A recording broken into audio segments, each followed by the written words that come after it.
అందరికీ నమస్కారం. నా పేరు కృష్ణవేణి. మాది కనిగిరి. నాకు 2012లో ధ్యాన పరిచయం అయింది. అది మా స్నేహితురాల ద్వారా ధ్యాన పరిచయం జరిగిందండి.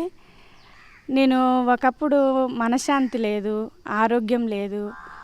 మా చిన్నమ్మాయికి హెల్త్ ప్రాబ్లము, ఇంట్లో సరైన అనుకూలం లేదు, కుటుంబ పరంగా అన్ని ప్రాబ్లమ్సే.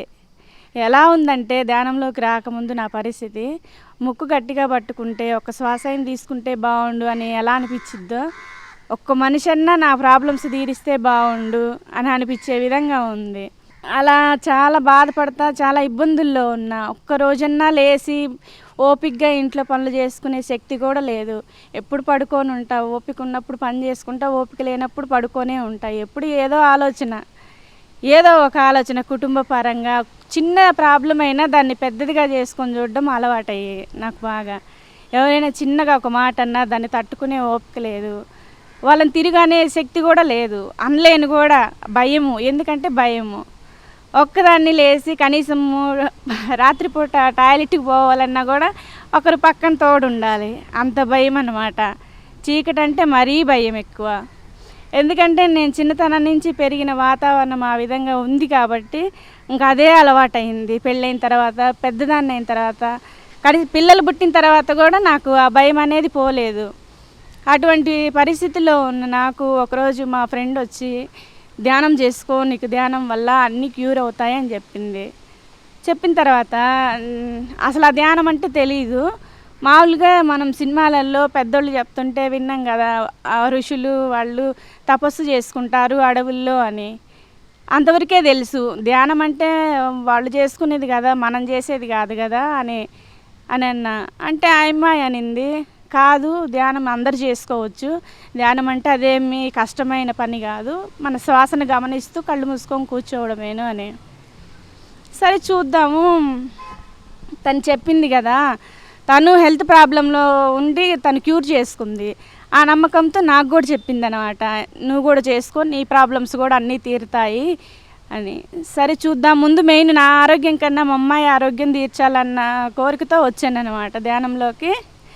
వచ్చిన తర్వాత అక్కడ సెంటర్కి వెళ్ళి పలానా చోట ధ్యానం చెప్తారు, వెళ్ళి అక్కడ చేసుకో, అక్కడ మంచి మాస్టర్ బాగా నేర్పిస్తారు అని చెప్పేసి వెళ్ళింది. కానీ అక్కడికి వెళ్ళడానికి ధైర్యం లేదు. ఎందుకంటే ఎప్పుడు ఇంట్లో నుంచి బయటికి వెళ్ళిన వాళ్ళం కాదు, అన్నీ ఇంట్లోనే. ప్రతిదీ నా ఇల్లు, నా పిల్లలు, నా భర్త, అంతవరకే నాకు తెలిసి. ఇంక అంతకుమించి బయట ప్రపంచం అనేది నాకు తెలీదు. సరే అక్కడికి వెళ్ళడానికి వేరే అతను సపోర్ట్ ఇచ్చాడు. అతని ద్వారా అక్కడికి వెళ్ళి రోజు ధ్యానం చేసుకోవడము. అది తెల్లవారుజామున 5 నుంచి 6:30 వరకు, మళ్ళీ ఉదయం 10:30 నుంచి 12 వరకు. అంటే ఉదయం 1:30 గంట, మళ్ళీ 10:30 నుంచి 1:30 గంట, రోజు 3 గంటలు ధ్యానం అన్నమాట. అయితే ఇద్దరు చిన్నపిల్లలు, మా చిన్నమ్మాయికి ఏమో 2 సంవత్సరాలు, మా పెద్దమ్మాయికి 9 సంవత్సరాలు. వాళ్ళని వదిలిపెట్టి 5 వెళ్ళి ధ్యానం నేర్చుకోవాలి. మా ఇంటికి ఆ కేర్ సెంటర్కి కొంచెం దూరము. తెల్లారుజామున రోజు నడిచెళ్ళి రావాలి. అదే టైంలో మా ఆయన కూడా ఇంట్లో ఉండడు. ఆయన పని మీద ఆయన బయటికి వెళ్ళాల్సి వచ్చేది, ఆయన వృత్తిరీత్యా బయటికి వెళ్ళాల్సి వచ్చేది. నేను ధ్యానానికి బయటకు వచ్చేదాన్ని. ఇద్దరు పిల్లలే ఇంట్లో. ఈ అమ్మాయి చిన్న అమ్మాయి, 2 సంవత్సరాల అమ్మాయి అంటే చాలా చిన్నగా ఉంటుంది కదా. ఆ అమ్మాయిని వదిలేసి రావాలి 5 నాకు ఏ రోజన్నా పిల్లల్ని వదిలేసి నేను ధ్యానానికి వస్తున్నాను, ఇది నాకు అవసరం మా పిల్లల్ని వదిలేసి అని ఎప్పుడు నా మనసుకు అనిపించేది కాదు. ఎప్పుడు మా అమ్మ తిడుతుండేది, పిల్లల్ని వదిలేసి ఏం ధ్యానం నీకు, ఎప్పుడు ధ్యానం అంటావు, ఇంకా నీకు వేరే పని లేదా, ఇంత చిన్న పిల్లల్ని వదిలేసి ఎవరైనా వెళ్తారా ఆ టైంలో అని. సరే అంటే అనిందిలే అని నేను వెళ్ళేదాన్ని. డైలీ 5 వెళ్ళి మళ్ళీ 6:30కి వచ్చేసేదాన్ని. అట్లా వస్తున్నప్పుడు ఈ చీకటి అంటే భయం ఉన్న నాకు కరెక్ట్గా నేను వెళ్ళే టైంకి కరెంటు పోయేది.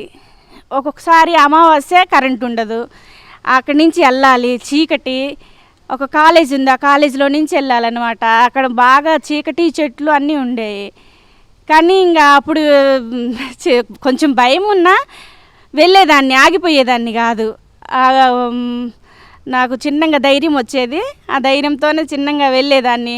కానీ నాకు ఎప్పుడు అనిపించేది, నాకు అసలు ఇంట్లో నుంచి బయటికి రాని నాకు ఈ ధ్యానం ఏంది, ఈ చీకట్లో పోవడం ఏంది, ఎవరో నా పక్క నుండి నన్ను నడిపిస్తున్నారు అని అనిపించేది. సరే అట్లే వెళ్తూ ఉండేదాన్ని. కరెక్ట్గా నేను ధ్యానానికి వెళ్ళాలని కాలు బయట పెట్టినప్పుడు కరెంటు పోయిద్ది. ఒక్కోసారి మా అమ్మాయి చిన్నమ్మాయి కాబట్టి కరెక్ట్ నేను బయటకు వచ్చేసరికి ఏడుస్తుంటుంది. అమ్మ పక్కలో నుంచి తల్లి లేస్తే బిడ్డ ఏడ్చిద్ది కదా, అట్లా ఏడుస్తుండేది. తనని వదిలిపెట్టి పోలేక, ధ్యానానికి వెళ్ళకుండా ఆగలేక ఆ డోర్ దగ్గరే నిలబడి తొంగి చూస్తూ ఉండేదాన్ని, ఆ ఏడుపు ఆపిందా లేదా అని. ఇంక మా పెద్దమ్మాయి వెళ్ళి ఆ పక్కన పడుకుని ఆ మీద చెయ్యేసి, ఏడవకమ్మ ఏడవకు, అమ్మ వచ్చిద్దిలే, అమ్మ ధ్యానానికి వెళ్ళింది, అమ్మ వచ్చిద్దిలే ఏడవబాకమ్మ అని తనని బుజ్జగిచ్చి ఏడుపు అనిపించేది. అది ఇప్పటికి కూడా ఎప్పుడైనా తలుచుకుంటే నాకు నిజంగా చాలా ఆనందం అనిపించేది. అలాగే ఇంకా అమ్మాయి ఏడుపు ఆపిన తర్వాత నేను వెళ్ళేదాన్ని. వెళ్ళి ఆ ధ్యానం నేర్చుకున్న తర్వాత నా కుటుంబ పరంగా సమస్యలన్నీ చాలా వరకు తీరిపోయినాయి అనే చెప్పాలి, 75%. మళ్ళీ ఇంకా నాకు ఆరోగ్యం బాగాలేదు, ఎప్పుడు తలనొప్పి. ఎప్పుడు ఈ అక్టోబర్లో స్టార్ట్ అవుతుంది, జనవరి వరకు తుమ్ములు, జలుబు, దగ్గు విపరీతంగా. నైట్ నిద్ర ఉండేది కాదు. నైట్ ఎప్పటికప్పుడు లేచి ఆవిరి పట్టుకోవడము, ఏడుస్తా కూర్చునేదాన్ని. ఒక్కోసారి ఏంది ఈ సమస్య, నాకు ఏంది ఈ ప్రాబ్లం, ఏంది ఎందుకు ఇట్లా ఉంది అని. అందరు బాగున్నారు, నాకేంది ఈ సమస్య అని. సరే అట్లే జరుగుతూ ఉన్నింది కొంతకాలము. ఎప్పుడైతే ఈ మెడిటేషన్ స్టార్ట్ చేశానో చేయడము, అది పూర్తిగా దాన్ని తగ్గించుకోగలిగా, తలనొప్పి తగ్గించుకోగలిగా. ఆ దగ్గు, తుమ్ములు, జలుబు అనేది చాలా వరకు పూర్తిగానే క్యూర్ అయిపోయింది. అసలు ఎట్లా అయిపోయిందో నాకే ఆశ్చర్యంగా ఉంటుంది ఒక్కొక్కసారి. అట్లా ఉన్న నేను మా ఇంట్లో ప్రాబ్లమ్స్ అన్నమాట, ఎన్ని ఆర్థిక ప్రాబ్లమ్స్, మా కుటుంబ పరంగా సరైన అవగాహన లేక ఎప్పుడూ ఇంట్లో గొడవలు, అవన్నీ ఈ ధ్యానంలోకి వచ్చిన తర్వాత పూర్తిగా మొత్తం తగ్గిపోయాయి అన్నమాట.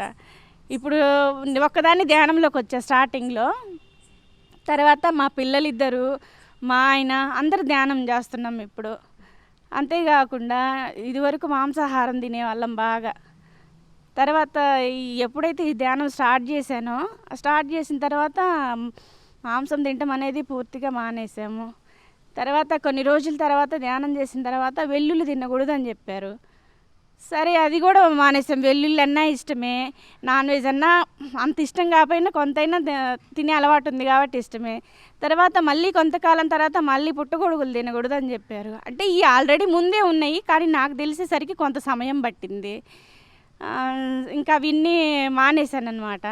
అసలు నేను ఫస్ట్ మాంసాహారం మానుకోవాలంటే ఆమె చెప్పకముందే ఒక నెల కార్తీక మాసం వస్తుంది, ఆ నెలంతా తినకూడదు అని డిసైడ్ అయ్యాను అనమాట.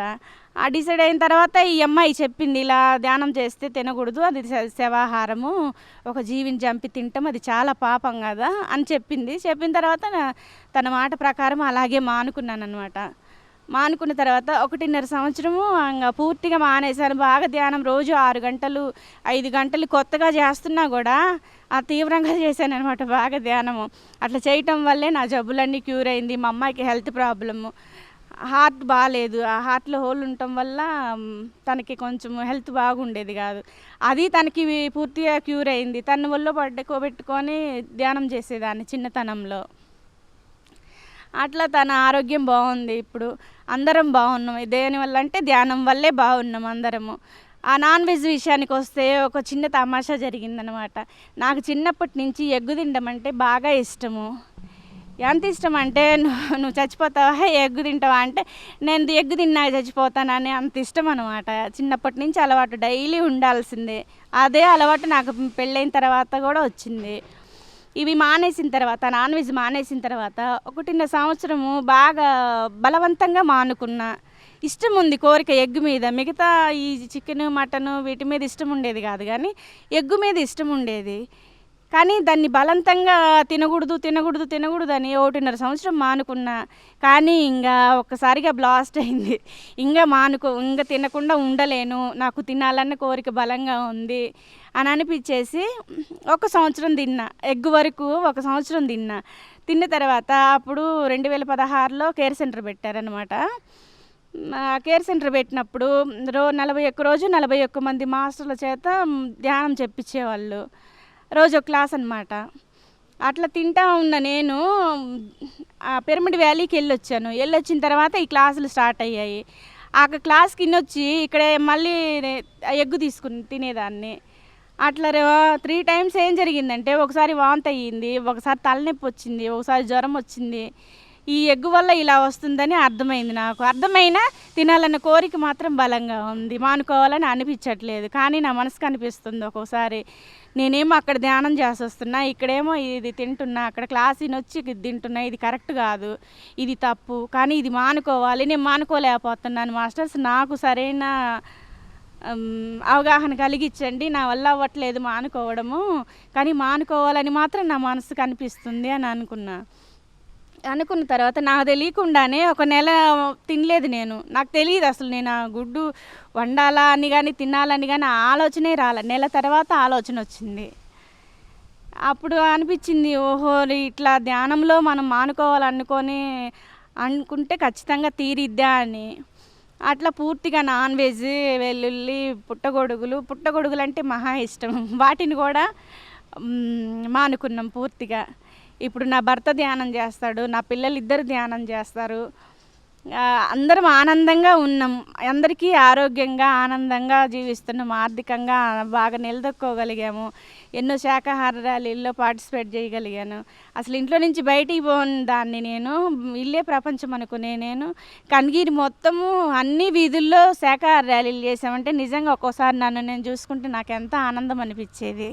ఇంట్లో వాళ్ళు అరిచేవాళ్ళు, అమ్మ వాళ్ళు ఏంది రోడ్డు మీద ఈ ధ్యానం అని, ఇంట్లో పిల్లల్ని పట్టించుకోవు, ఏం ధ్యానము, పిల్లల్ని కూడా రోడ్డు మీద తీసుకెళ్ళి శాకాహార ర్యాలీలు చేయించడం ఏంది, ఎదిగిన ఆడపిల్లల్ని అలా తీసుకుపోవడం ఏందని. నేను చేసేది మంచి పని, దానికి మీరు ఎవరు చెప్పినా నేను విన్ను. అది తప్పని నా మనసుకు అనిపిస్తే నేనే చేయకుండా ఉంటానని అనేదాన్ని. అయితే ఈ ధ్యానం చేయడానికి ముఖ్య కారణం నా భర్తేనండి.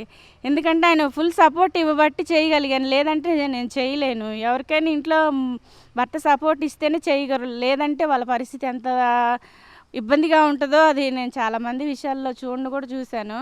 కానీ నాకు ఆ ఇబ్బంది లేదు.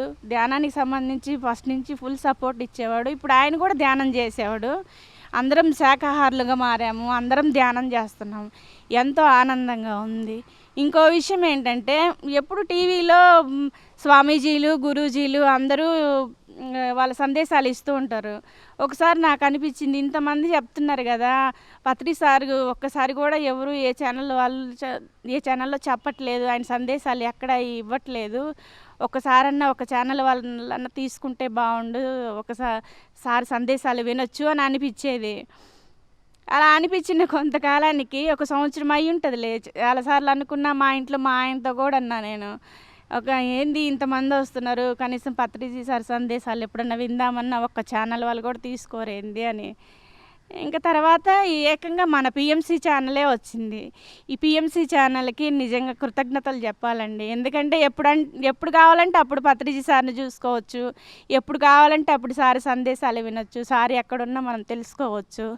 నిజంగా ఈరోజు నా జీవితం ఇంత ఆనందంగా ఆరోగ్యంగా ఉంది అంటే దానికి ధ్యానమే కారణము. ఆ ధ్యానాన్ని అందించిన ఆ పరమ గురు బ్రహ్మర్షి పితామహ పత్రిజీకి వేల కృతజ్ఞతలు. Thank you.